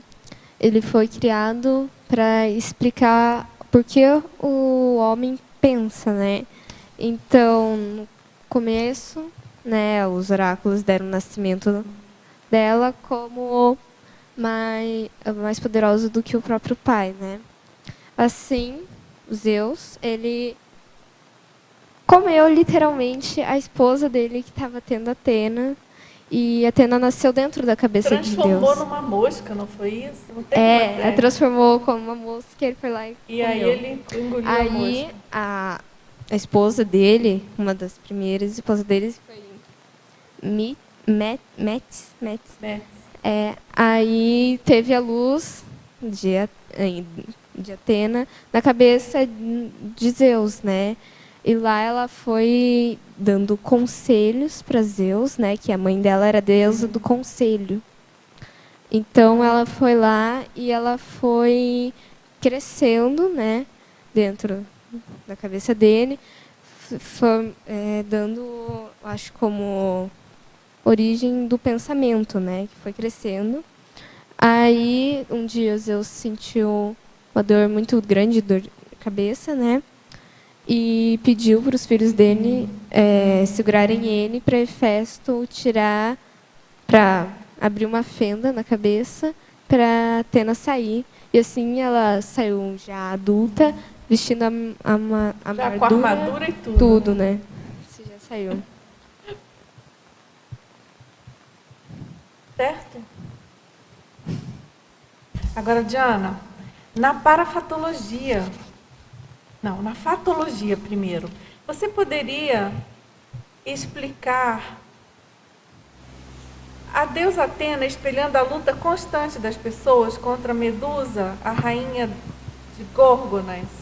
Já falou um pouco, né, Diana? Mas é que essa história é meio complexa, né? Vê se você dá mais uma palhinha pra gente. É que a deusa Atena, ela representa o pensamento. Então, ela, como a Medusa era a rainha das Gornas, né, que representava a vaidade, a sociabilidade, né, ela fazia com que as pessoas, mesmo tinha que pensar naquilo, né, pode ser bonito, mas também não pode só pensar naquilo, né, tem que pensar no bem das outras pessoas. E que não tem que ficar se arrumando por causa que é a coisa mais importante do mundo, por isso que vai causar alguma coisa boa. Mas você tem que também pensar, tem que estudar, ler várias coisas para você conseguir evoluir, né? Não ficar só na vaidade. Além das aparências, né? Sim. Diana, posso? Você estudou bastante, né, sobre o tema, e conhecimento grego, romano, né, como você falou, é bem vasto, né? Você chegou a pensar em escrever ou estudar sobre outro tema relacionado aí ao conhecimento grego, romano? Não, nunca pensei em escrever outra coisa relacionada a... Ou algum outro deus, né, que tenha... Não, nunca já tá pensei. bom, isso aí já basta. Então, o próximo verbete não vai ser nem grego nem romano. Vai ser... Não sei, né? Diana, aqui na página 17, em antagonismologia, você coloca o último antagonismo, religiosidade, descrença. Fala um pouquinho, o que você entende, como que você pode explicar para nós? Religiosidade você acredita naquilo sem questionar, né? Sempre crendo naquilo sem pensar, né? E na descrença, você não acredita naquilo, mas você tem bons motivos, né? Vê que aquilo não tem coerência com o mundo, com a realidade. E depois lá em antagonismo também, é o segundo antagonismo, o antagonismo. Crença popular e debate público, é o que nós estamos fazendo. Isso daí, o que você acha? Deve estar ajudando muita gente, né? Aham. Cadê? Sim. Okay. A crença popular é que um maior grupo de pessoas, né, acredita em algo e tenta levar mais pessoas para aquilo, né, e sem questionar aquilo, seguindo o que disserem, né, como fosse uma ordem. E o debate público, você vai debatendo, criticando, perguntando e respondendo coisas que uns sabem e outros não, né, para ajudar a evolução desse grupo. Valeu. Agora, tem mais um. Dá Pode tempo? perguntar, tá? Depois eu Em binomiologia, o binômio deusa da benignidade e evolução consciencial. Que essa deusa, ela é benignidade, né? Ela é mais relacionada ao bem, mas também não quer dizer que ela não fazia o mal, né? E que ela ajudou muito, né, nas histórias a evolução dos seres humanos, né? Então, como fogo, ela trouxe o fogo, tipo, para o homem ajudou a trazer o fogo. Domesticou o cavalo, criou a carruagem, né? Para ajudar a evolução do ser humano. Interessante.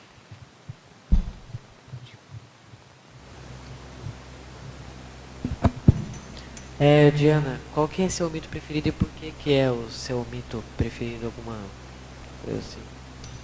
Mito preferido.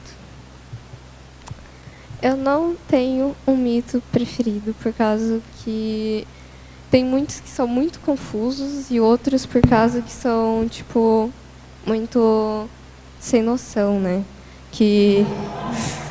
Fora da casinha. Tipo, meio fora da casinha. Não tem um mito normal, assim, né? Ou um que fica, tipo, relacionando, morrendo muita pessoa, ou tem sempre alguma coisa relacionada à morte, né?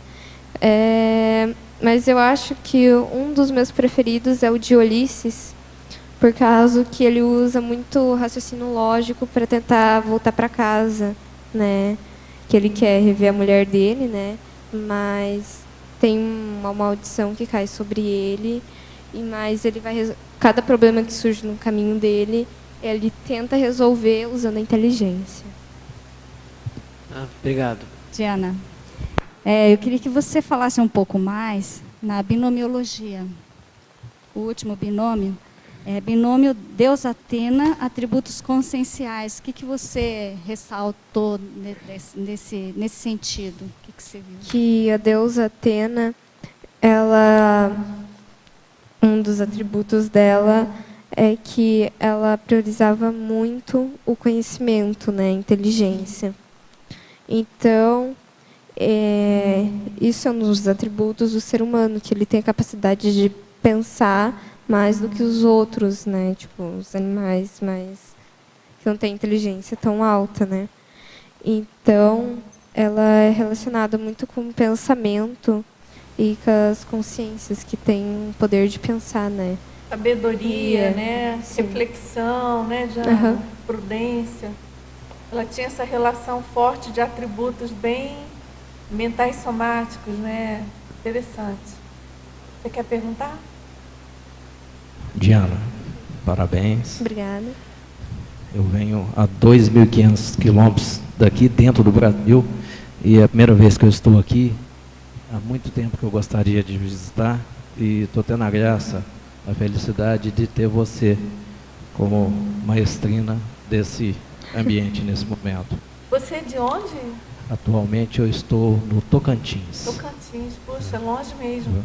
Então, eu fico muito feliz, Diana, de você estar nos oferecendo um exemplo de vida. Obrigada. Já aos seus 17 anos. 13 anos. 13? Ah, 13 anos. Eu não tenho 17. Aí, Diana, na escola, eu acredito que você já deve estar com um papo de velho, né? Não é verdade? Então, seus pais vão ter problema para depois poder, né, te auxiliar, porque os jovens lá devem estar correndo de você, não é verdade, Diana? Eu tenho uma de 9, só que a minha de 9, ela adora o Egito. Tudo para ela tem o Egito. Onde estiver falando do Egito, ela quer ir. Ela foi em São Paulo só para ver as múmias. Na hora que ela viu que era tudo, na realidade, obra de artista, ela não quis ver mais. Ela gosta do fato histórico. Diana, na academia é muito comum esse tipo de ambiente onde se questiona. E muitas vezes o questionado não se dá muita humildade de responder dentro daquilo que quem questiona pergunta. E você está dando novos exemplos. Eu gostaria apenas de te pedir, na página 18, na interdisciplinologia, no meio acadêmico a gente fala muito de interdisciplinar, muitas vezes nas leis fala no ambiente orgânico, nas organizações a gente fala da visão sistêmica. O que você, jovem, não é, com toda a sua visão do que está dentro da nossa realidade, o mundo está dentro de determinadas situações onde cada um busca expandir a sua consciência. Como você se percebe nisso e o que você considera em relação a esse tópico que você listou aí na página 18? Então, deixa eu só clarear aqui, antes dela responder, é que a interdisciplinologia é uma seção do verbete fixa. Todo verbete tem que ter essa seção. Por quê? O objetivo é dar um panorama geral para o leitor das disciplinas que convergem para uma maior compreensão daquele assunto, né? E na Conscienciologia, você já deve ter percebido, a gente tem uma visão, a gente busca uma cosmovisão na abordagem daquele tema. É um pouco diferente da abordagem da ciência convencional, tá certo? Então, Diana, você pode comentar por que você, ou uma ou outra disciplina que você achou importante colocar aqui para a pessoa estudar considerando o mito, né, da Pala? Eu acho que um dos mais importantes é o da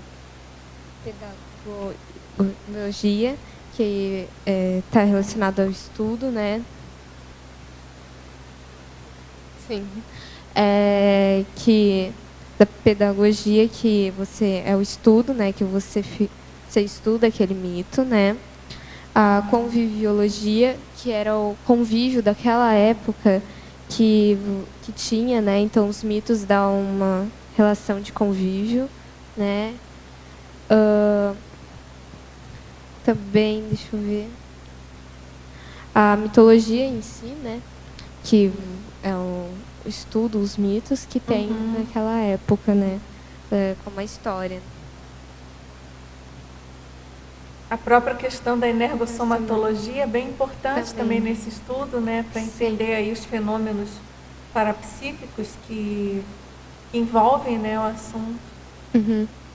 Agora, você entendeu a lógica que todo verbete que você pegar da enciclopédia, estou falando isso porque você colocou que é a primeira vez que vem aqui, não sei se você já leu algum outro verbete da enciclopédia. Sim, eu estava só provocando um pouquinho, a ideia era partir para uma pergunta não dureza, né, Diana, mas acabou que eu acabei gerando uma pergunta dureza, né? Mas, então, Diana, nesse grupo Karmologia, que é o último dentro dessa sessão, o que você poderia me auxiliar?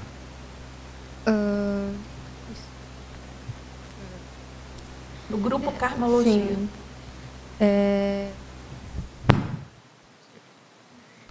Sim. Eu vou colocar, deixa eu ver.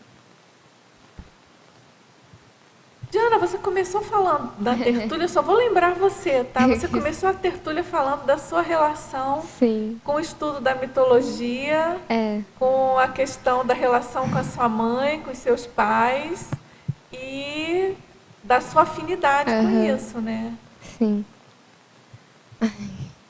Então, a gente pode concluir, a gente não tem mais muito tempo, esgotou. A gente pode concluir que o estudo desse mito, por exemplo, ele envolve, com certeza, o estudo da grupo Karmologia de todos nós, né? Os laços que nos ligam, né? Nos prendem aqui, nos relacionam aqui, nesse momento evolutivo conscienciológico, né? Da maioria de nós intermissivistas, né? Então, se a gente pensar que os mitos foram criados para explicar uma realidade da época, né? E a gente está hoje aqui, nesse momento evolutivo. Certo? Pessoal, então agradeço muito a participação de todos vocês, tertulianos, teletertulianos, em especial a nossa neoverbetógrafa de hoje. Agradecemos muitíssimo.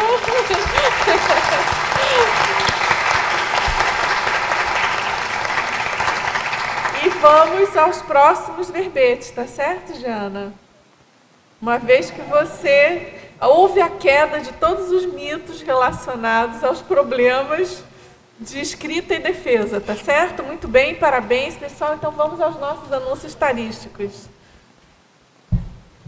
Obrigado. As pontuações da tertúlia de hoje são 44 assinaturas no livro de presença, 31 perguntas presenciais e 23 perguntas respondidas online. Hoje nós temos 4 recados. A Marilza com a 2ª Jornada Internacional de Conscienciometrologia, o Tiago com o curso ECP3 da Evolucim, a Simone com a oficina pré-evento da 2ª Jornada Internacional de Conscienciometrologia e o Fábio com o Seminário de Pesquisas da OIC. Boa tarde a todos. Estou aqui para convidar aos internautas, tanto de Foz quanto de todo o Brasil afora, do mundo afora, para a 2ª Jornada Internacional de Conscienciometrologia, organizada pela Consus, para desmistificar o conscienciograma, tornar o conscienciograma mais próximo de todos nós. Tem vários eventos, conta com a participação de 8 EPICONs, A jornada vai começar no dia 4 de julho de 2014. Vai começar numa sexta-feira. As pessoas, e poderá ter a participação online também. As pessoas poderão se informar melhor pelo site www.consus.org.br e pelo e-mail da própria Consus, jornada@consus.org.br. Os telefones para contato: Consus 45 2102 1460, a partir de 14 horas até as 8 horas da noite. E pelo CIAEC, pelo telefone tradicional do CIAEC, 3525-2652, e o e-mail do CIAEC, ciaec@ciaec.org. Agradeço a todos a participação.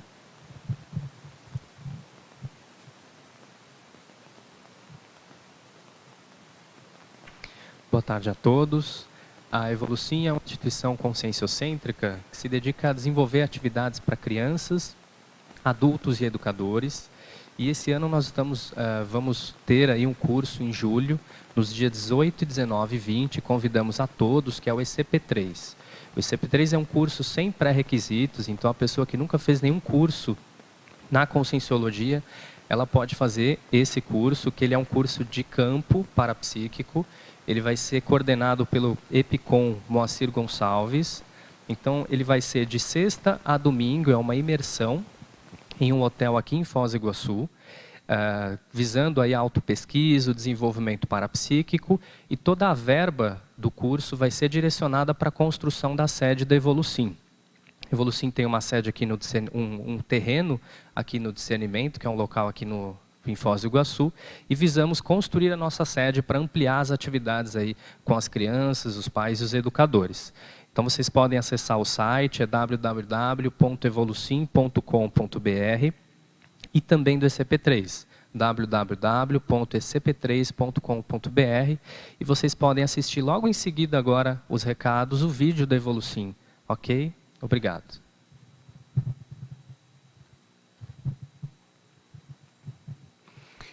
Olá, eu sou a professora Simone Zolê e estou aqui para convidá-los, o pessoal que vem passar as férias aqui em julho no CIAEC, em Foz do Iguaçu, no Paraná, aproveitar para ver as cataratas, né, do Iguaçu, Parque Nacional, mas nós também vamos chamar quem tem interesse de estar recordando o melhor de você, que você trouxe do teu curso intermissivo, né, os teus trafores, tuas qualidades, tuas potencialidades e o teu estilo de liderança. Nós vamos estar com um curso que é apoiado pela Conscius, que é uma oficina que vai ocorrer antes da segunda Jornada Internacional de Consciência e Metrologia. Vai ocorrer no dia 3 de julho, né, numa quinta-feira, das 15 às 18 horas, tá? O valor é um valor bem bacana, porque está R$ 70. E o que a gente vai tratar lá? Então, é uma oficina totalmente prática, para você ter mais uma conexão com o teu curso intermissivo, né? Lembrar das tuas ideias inatas e trabalhar bastante o teu contexto, da tua singularidade enquanto pessoa e do teu estilo de liderança. Para o quê? Chegar mais próximo daquilo que você, do melhor de você que você trouxe do curso intermissivo. Então, aí estão todos convidados, aguardamos vocês. Boa tarde a todos, eu sou o professor Fábio Marques e eu coordeno um projeto na OIC, Organização Internacional de Consciência e Terapia, que tem o objetivo de estudar a promoção de saúde consciencial dentro de um ambiente de pesquisa, dentro de um ambiente de debate. E a ideia é fazer a correlação dessa temática com uma série de outros temas. Então, nós tivemos a primeira edição em abril, com a questão da reeducação em saúde consciencial. Depois abordamos a condição da reurbanizaciologia, ou seja, da reurbanização extrafísica e a promoção da saúde consciencial e da saúde do planeta. Tivemos também depois um outro evento com a temática da higiene consciencial.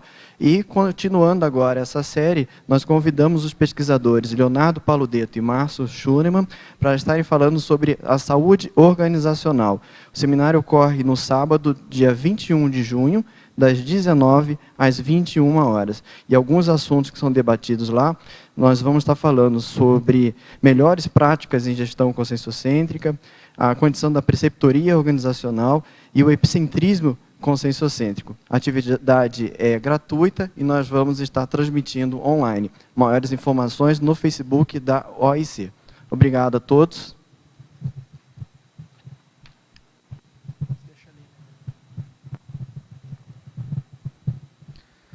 Para amanhã, teremos o verbete para Sociologia, especialidade Olo-Ressomatologia, com a verbetógrafa Lília Junqueira. Obrigado e boa tarde a todos.